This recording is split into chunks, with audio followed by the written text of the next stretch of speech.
이 시간 하나님께서 우리에게 주시는 말씀은 창세기 35장 1절부터 4절의 말씀입니다. 창세기 35장 1절부터 4절의 말씀입니다. 구약 성경 52면 전후에 기록되어져 있습니다. 봉독하도록 하겠습니다. 하나님이 야곱에게 이르시되 일어나 베델로 올라가서 거기 거주하며 내가 내 형 에서의 낯을 피하여 도망하던 때에 내게 나타났던 하나님께 거기서 제단을 쌓으라 하신지라.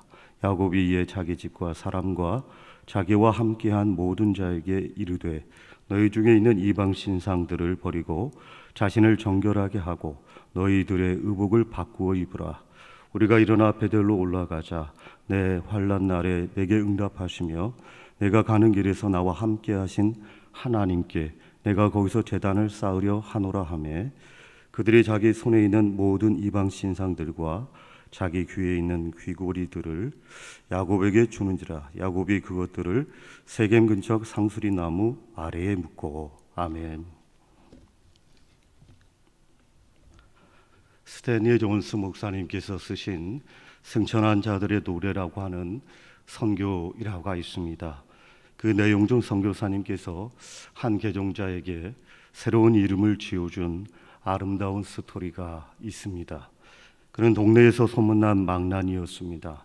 그런 그가 예수님을 믿는다는 자체가 동네 사람들에게는 큰 화제거리가 되었습니다.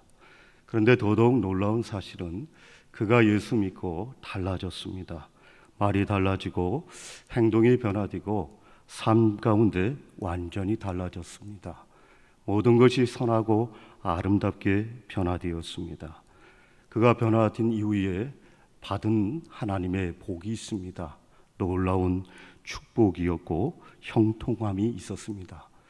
그래서 스탠리 존스 목사님께서는 그의 이름을 애프터라고 지어주었습니다. 그가 예수님을 만나고 난 다음에 커다란 복을 받고 누리며 살아갔기 때문에 그렇습니다. 여러분, 그렇습니다. 개인이나 가정이나 교회나 변화된 이후에는 반드시 새로운 축복이 임하게 되어 있습니다. 변화된 만큼 축복이 따라오게 되어 있습니다. 그리고 또 변화된 이후에 애프터 축복을 받았던 자랑스러운 한국인 한 분이 계십니다. 그분은 옛날 오산학교 출신입니다. 그는 학창 시절에 학교에서 문제아 중에 문제아였습니다. 여러 선생님들이 혼을 내고 타일러도 말을 듣지 않았습니다. 그래서 그 당시 교장 선생님이었던 조만식 선생님께서 퇴학 조치를 내릴 단계까지 이르렀습니다. 조만식 선생님도 그 학생과 대화를 나눠보았지만 어찌할 수 없다라고 하는 판단이 들었었습니다. 그래서 마지막으로 학생의 손을 붙잡고 기도를 해주었습니다. 뜨겁게 눈물로 기도해 주었습니다. 그런데 그 교장 선생님의 뜨거운 눈물이 그 학생의 손등에 떨어지자 학생은 드디어 입을 열고 마음을 바꾸어 잡았습니다. 그날 이후 그 학생은 완전히 변화된 새 사람이 되었습니다. 그 문제아가 다름 아닌 백낙준 박사님이십니다. 그는 변화된 이후에 애프터 축복을 받아 미국 예일대학교에 유학을 가서 거기서 학위를 받고 귀국하여 연세대학교 초대 총장님을 지내셨습니다. 여러분, 변화된 이후에는 반드시 축복이 따라오게 되어 있습니다. 따라서 여러분, 우리도 이러한 간증의 주인공이 되어 주시기를 바랍니다. 그리고 또 오늘 본문에 보게 되면 야곱과 그의 가정의 변화에 대해서 소개를 하고 있습니다. 야곱은 변화되기 어려운 사람이었음에도 불구하고 근본적인 변화를 통해 그의 이름마저도 이스라엘로 바꾸어지는 애프터의 축복을 받은 자였습니다. 여러분, 성경에 왜 야곱의 변화에 대해서 이렇게 구체적으로 기록을 하고 있을까요? 그것은 바로 하나님께서 구원한 사람은 누구나 변화될 수 있다라고 하는 신뢰를 제시하는 겁니다. 변화는 누구든지 가능합니다. 변화는 얼마든지 가능합니다.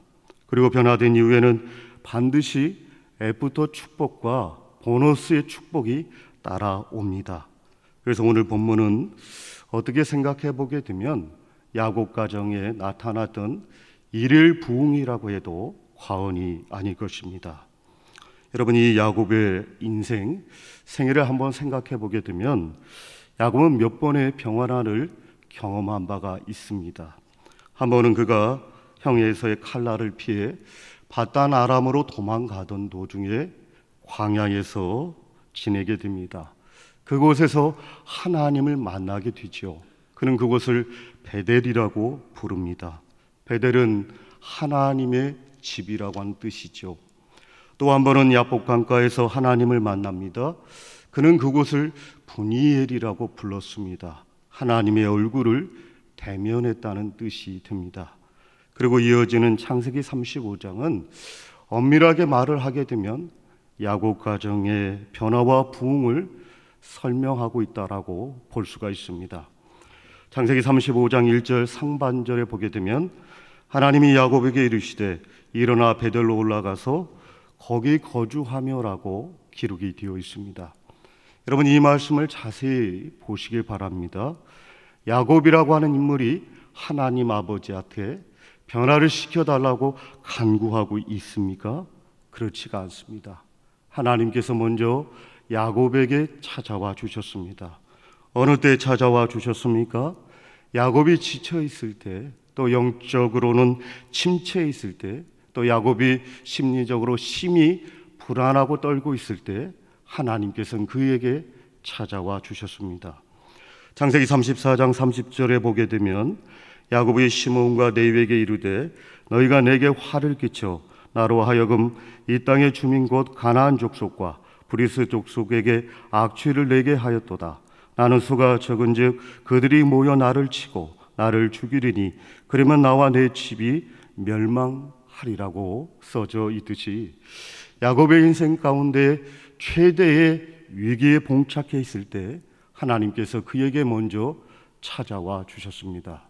그런데 오늘 말씀에 보게 되면 이 야곱이라고 하는 인물이 영적인 침체에 놓여져 있을 때 하나님을 찾고 있습니까? 그는 하나님을 찾지도 않았습니다. 또 그는 하나님 앞에 단을 쌓았는가요? 쌓지도 않았습니다. 그런데 바로 그때에 하나님께서 야곱에게 찾아와 주었습니다.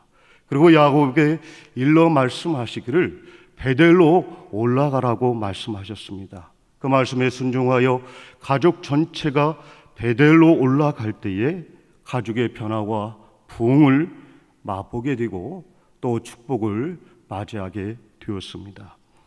바움 교수는 바보와 현자의 차이를 이렇게 명료하게 말을 합니다. 바보는 변했다라고 생각하고 현자는 변하자고 한다는 겁니다. 즉 다시 말씀드리면 바보는 이미 자기가 변했기 때문에 더 이상 변할 것이 없다라고 생각하고 그렇게 행동을 한다는 겁니다. 반면에 현자는 항상 부족함을 느끼고 계속 변화되어야 한다라고 자신을 채근을 한다는 겁니다. 우리는 야곱처럼 단호하게 선언하고 선포하셔야 합니다. 일어나 베델로 올라가자. 거기서 제단을 쌓자라고 선언하고 선포하셔야 합니다. 변화는 올라가는 삶입니다. 올라갈 때 축복이 임합니다. 올라가는 만큼 새로운 미래가 펼쳐지게 됩니다. 그렇다면 여러분, 우리가 근본적인 변화를 이루려고 한다면 먼저 선행되어야 할 과제들이 있습니다. 본문의 말씀에 근거하여 말씀을 드립니다. 먼저는 우상을 버려야 합니다.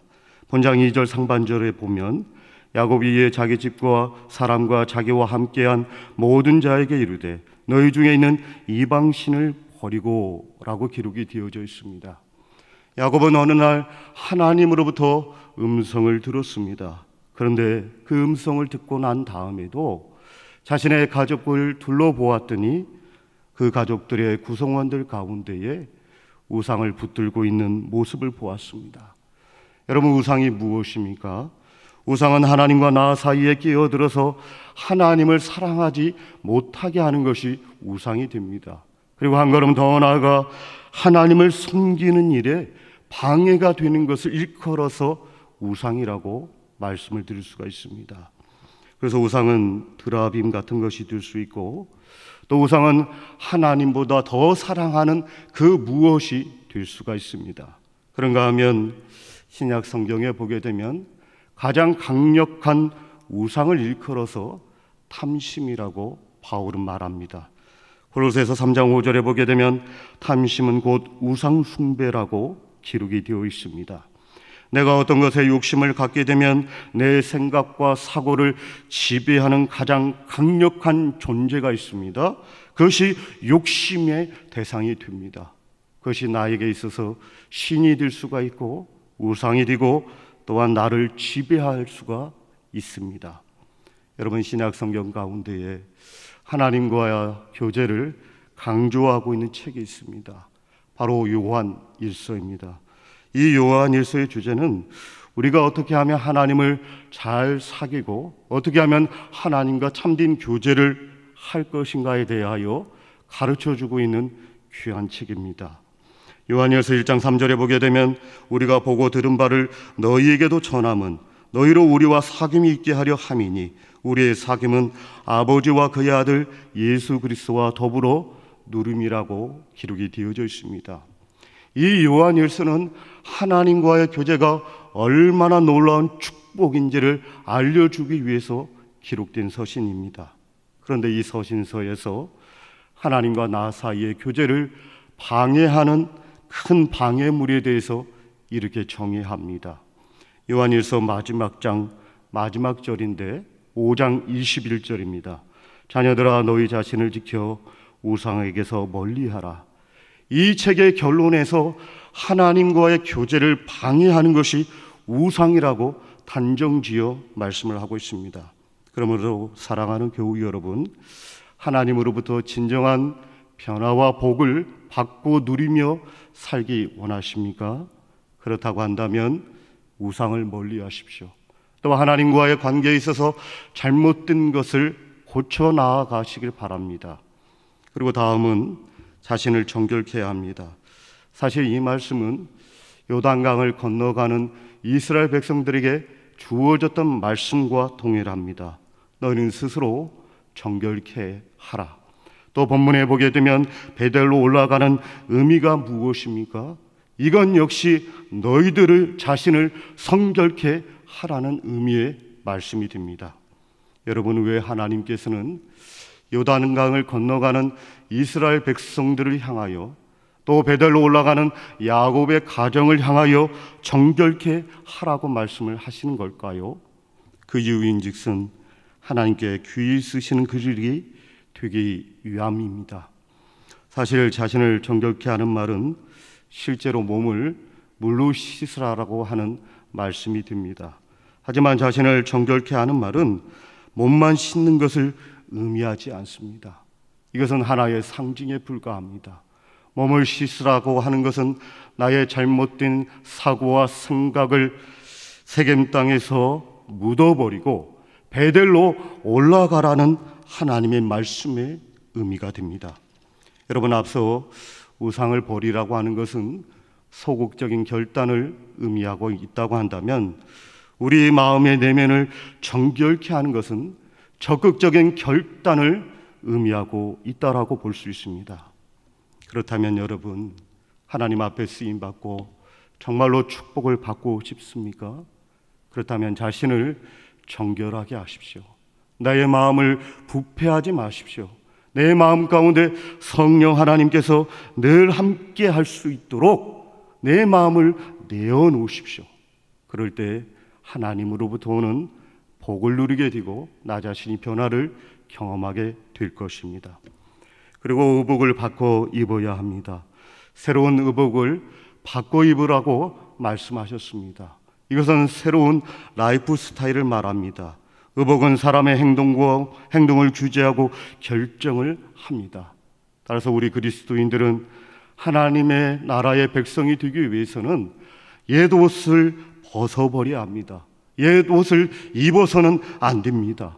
오직 예수 그리스도의 피 뿌린 옷을 입어야 합니다. 예를 들게 되면 우리가 운동을 할 때, 운동복을 입을 때 운동하고 싶은 마음이 생기지 않습니까? 또 군인은 군복을 입고 있을 때 군인다워 보이지 않습니까? 또 거룩한 옷을 입으면 왠지 거룩하게 되고 싶지 않습니까?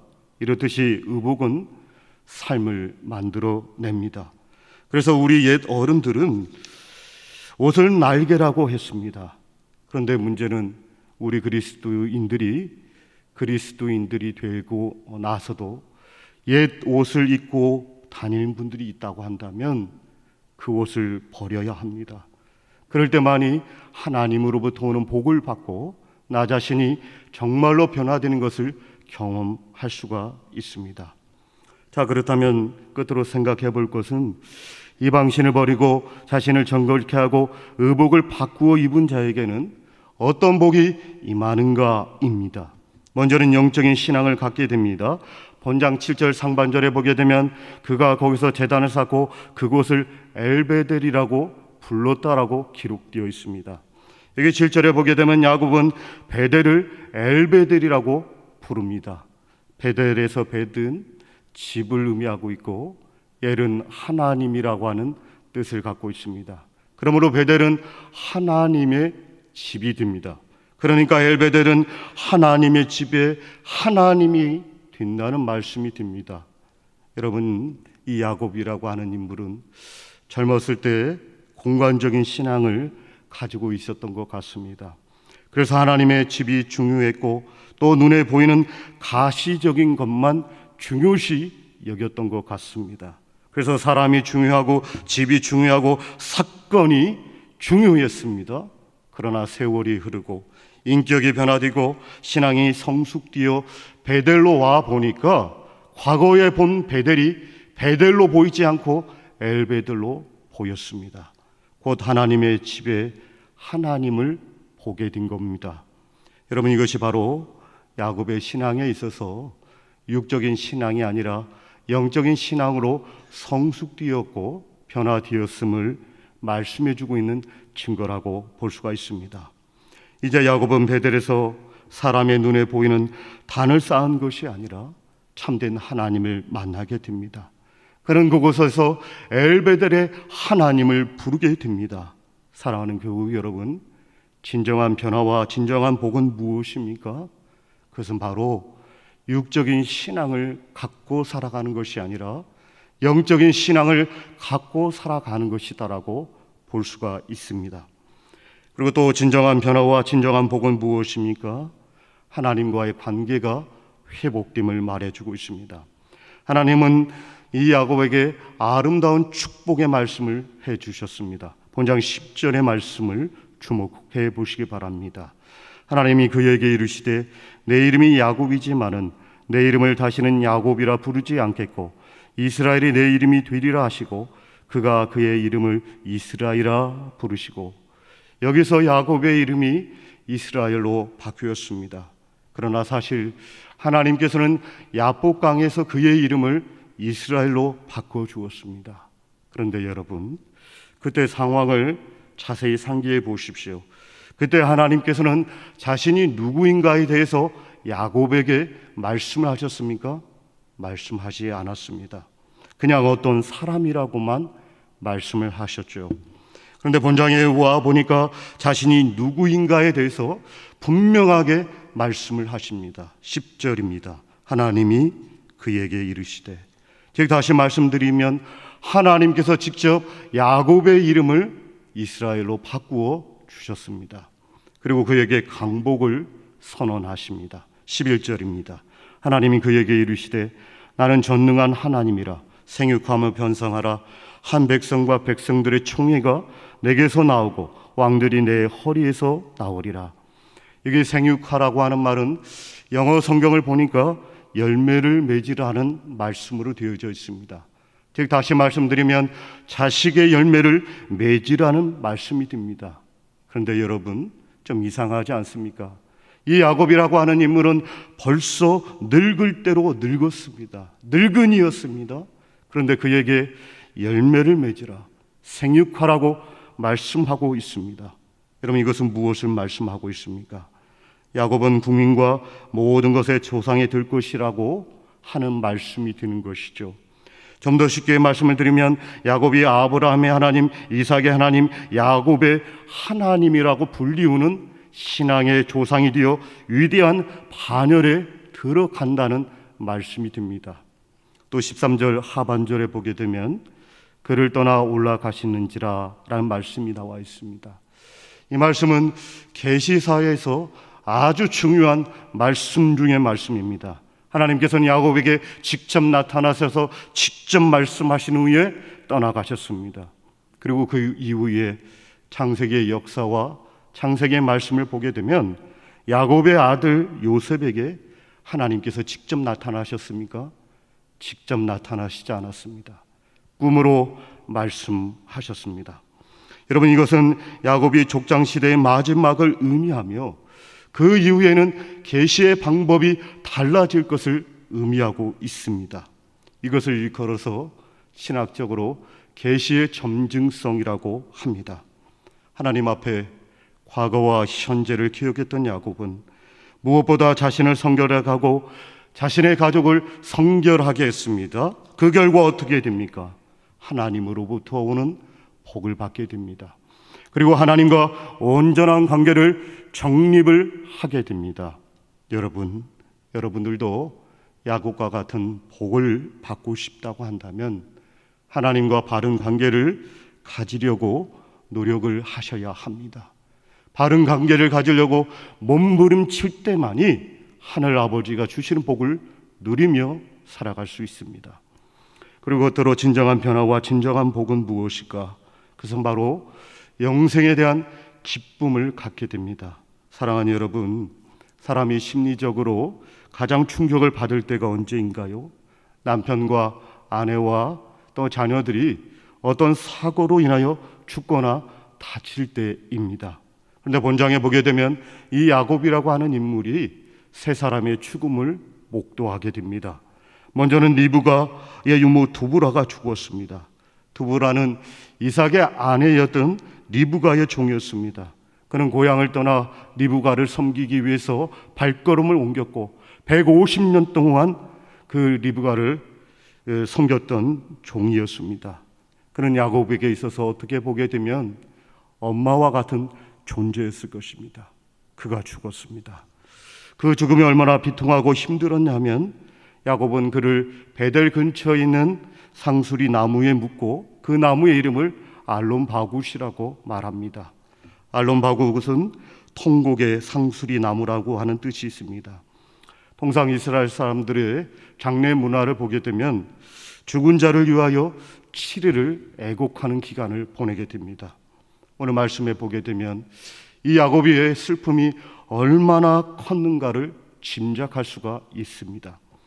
그리고 두 번째는 사랑하는 아내 라헬이 죽었습니다. 야곱이 가장 사랑하는 아내가 아이를 낳다가 죽었습니다. 그래서 야곱은 라헬을 묻습니다. 그리고 무덤 앞에 묘비를 세우게 됩니다. 여러분, 이것은 야곱이 라헬을 기념하고 기억하기 위함이었습니다. 참고로 야곱의 인생 가운데 3번의 돌기둥을 쌓았는데 2번은 베델에서 하나님을 향하여 쌓습니다. 이것은 하나님을 기억하고 하나님을 기념하기 위해서 쌓던 것입니다. 그리고 마지막 3번째는 라헬을 위해서 쌓습니다. 이 라헬을 그가 얼마나 사랑했는가를 짐작할 수가 있습니다. 그리고 3번째 죽음은 그의 아버지 이삭이 180세에 죽었습니다. 그런데 여러분, 이 세 개의 죽음 가운데 라헬이 죽은 이후에 베냐민을 낳는 것을 보게 됩니다. 여러분, 우리는 여기서 무엇을 알 수가 있을까요? 우리 하나님은 결코 역사를 단절시키지 않는 하나님이라는 것을 볼 수가 있습니다. 인생이 죽은 것으로 끝나지 않고 다시 태어나는 것은 아직 우리에게도 희망이 있음을 보여주는 겁니다. 그것은 우리에게 죽음의 슬픔도 있지만 그보다 더 큰 생명의 역사와 영생의 기쁨도 있음을 가르쳐주고 있는 말씀이 됩니다. 아마도 야곱은 세 명의 죽음 앞에 슬픔과 좌절만에 빠져 있지 않았을 것입니다. 그 이유인즉슨 역사를 단절시키지 않고 영생의 유산을 이어가고 계시는 하나님의 그림자를 보았기 때문에 그렇습니다. 따라서 그에게 심령 가운데는 영생의 기쁨이 충만했다라고 비춰볼 수가 있습니다. 이제 말씀을 정리합니다. 야곱은 일평생 실패의 길을 걸었습니다. 실패의 씨앗만 뿌렸던 자가 야곱이었습니다. 그러나 그가 하나님께 돌아왔을 때 그는 영적인 신앙과 영생의 기쁨을 소유하는 자가 되었습니다. 우리 역시 이 세상에서 그 어떤 축복보다 영생의 축복 또한 영적인 축복이 더 큰 축복인 줄 알고 하나님 앞에 믿음을 계대해 나아가는 아름다운 신앙을 가정들을 이루시기를 주님의 이름으로 간절히 소원합니다. 기도합니다. 하나님 아버지, 야곱이 변화되고 싶어서 변화된 것이 아니라 하나님께서 역사했기 때문에 그 인생이 변화되고 그 심령 가운데에 하나님 한 분을 인해 만족했음을 보게 됩니다. 그가 변화될 때 가족 전체가 변화를 경험하고 또 축복을 경험하고 하나님으로부터 오는 은혜를 경험했습니다. 하나님, 이 밤에 나 자신이 먼저 변화되어 우리 가족 전체 가운데 변화를 일구어 나아갈 수 있는 촉진제와 같은 역할 감당할 수 있는 밤이 되게 하여 주시옵소서. 감사드리고 존귀하신 예수 그리스도의 이름으로 기도하옵나이다. 아멘.